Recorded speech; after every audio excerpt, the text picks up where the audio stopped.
MiHoYo just revealed this image, which all but confirms that Albedo will be the next rerun banner. It has almost been an entire year since Albedo first made his appearance in Genshin Impact, but the big question on everyone's mind now that we know who the next rerun banner will be is, was Albedo the Chalk Prince actually worth the wait? Is Albedo a must pull or an absolute skip? That's going to be the question that we're going to try to answer today so that you can make the best choice for your account. If you do end up finding the video helpful at all, please feel free to leave me a like and comment down below. I really do appreciate it, and it does help me boost into the YouTube algorithm. And if you want to see more Genshin Impact videos from me, make sure to hit that subscribe button and click that notification bell. But with all that out of the way, let's go ahead and review Albedo and see whether or not he's worth it for you. When Albedo released almost a year ago, he was actually the least popular 5-star to ever be released. Now, is this because Albedo is a bad character? Actually, no, there were actually a few different reasons that contributed to why his sales were so low.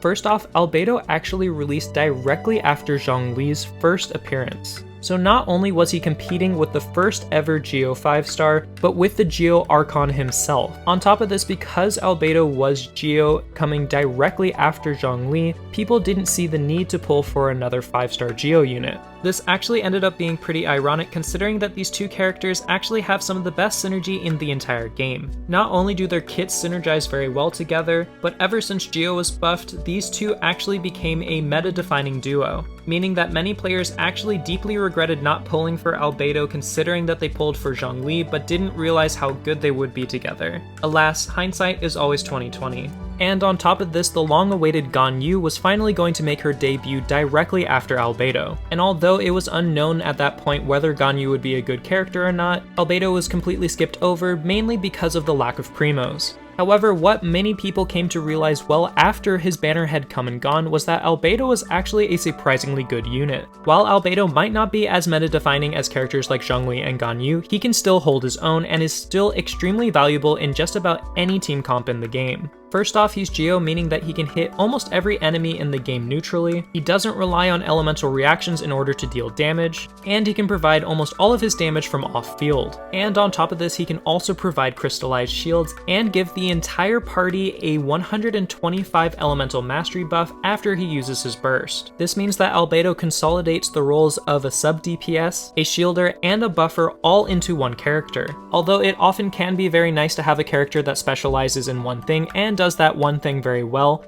having a character like Albedo that can do so many different things adds a lot of value to your account because you can slot him in wherever you need him to be and not worry about whether he's going to perform well or not. It's also been discovered since he launched that Albedo is actually one of the most free-to-play friendly characters in the entire game. Albedo is pretty much complete right out the box, meaning that you don't have to get any constellations in order for him to be viable. And while his constellations 2, 4, and 6 are all very nice, they definitely aren't needed for Albedo to be a worthwhile character. On top of this, Albedo is actually one of the only 5-star characters that does not crave having a 5-star weapon. In fact, 2 of his best weapons till this very day are completely free to play. If he did manage to pick up the Festering Desire when he first released, then that is one of his best weapons since it does increase his skill damage and his skill crit rate, but even more surprising is his synergy with the 3-star weapon, the Harbinger of Dawn. Because Albedo gets the bulk of his damage from his skill, which completely scales off of defense, he doesn't mind having a low base attack, meaning he can use the 3-star weapon to boost his crit rate and crit damage, and since he's off field so much, he hardly takes any damage, meaning that he can still utilize the passive. This actually makes Albedo far easier to build than most characters and far more forgiving with his substats. And speaking of stats, since Albedo primarily focuses on defense, that means that all of those useless defense stats suddenly aren't so useless anymore. This means if you are planning on summoning for Albedo, then you want to be holding onto all of your defense main stats. And I don't know about you guys, but I actually find it very refreshing to have a character that isn't competing for all of those attack sands. And I want you guys to take this with a big grain of salt, but there are a lot of rumors going around that there might be a new artifact set that might increase defense. And on top of this, there are also rumors, again take this with a grain of salt, that there might be a weapon that might also have a substat of defense, making him even stronger.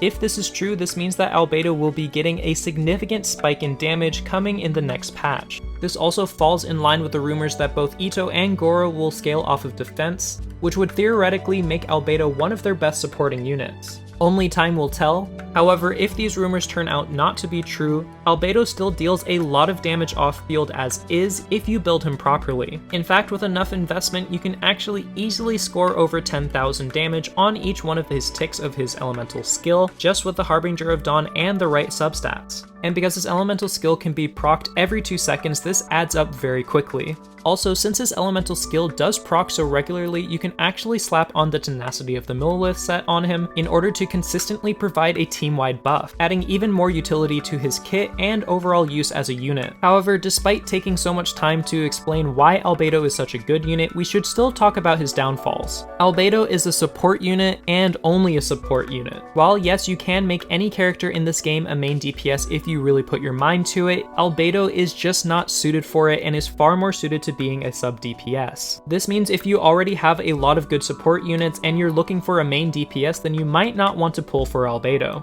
While his elemental skill can deal a lot of damage, his elemental burst is pretty weak if you do not have him properly invested, and if I'm being completely honest, his auto attacks just completely aren't worth leveling up because I think that it would be a waste of resources. Keep in mind that characters like Xiao and Ganyu still haven't gotten their reruns and might be right around the corner. Or if you're watching this as it releases, Hu Tao is currently out and she's one of the best DPS units in the entire game. So all in all, where does this leave us? Should you or should you not summon for Albedo? If you're looking for a new support unit that is well-rounded and can be slotted into just about any team comp, and doesn't require very much investment and is very free-to-play friendly, then I think you should go ahead and pull for Albedo. While not meta-defining, Albedo is definitely one of the easiest characters to use and adds a lot of utility to any account. However, on the flip side, if you are looking for a main damage dealer and already have a lot of good support units already, then Albedo might actually be a skip for you. As I mentioned, there are characters that should be coming up pretty soon that are going to be main damage oriented, and if you're already tight on primos, then you might not want to take the risk. But that's just my 2 cents. Are you still planning on pulling for Albedo, or are you planning on skipping him for future characters? Feel free to let me know in the comments down below. I'm actually pretty curious to see what people are planning on doing, and if you did end up enjoying the video, please feel free to like and subscribe. I'd love to have you along for the ride. Alright guys, that's all for now. Until next time, best wishes. Bye!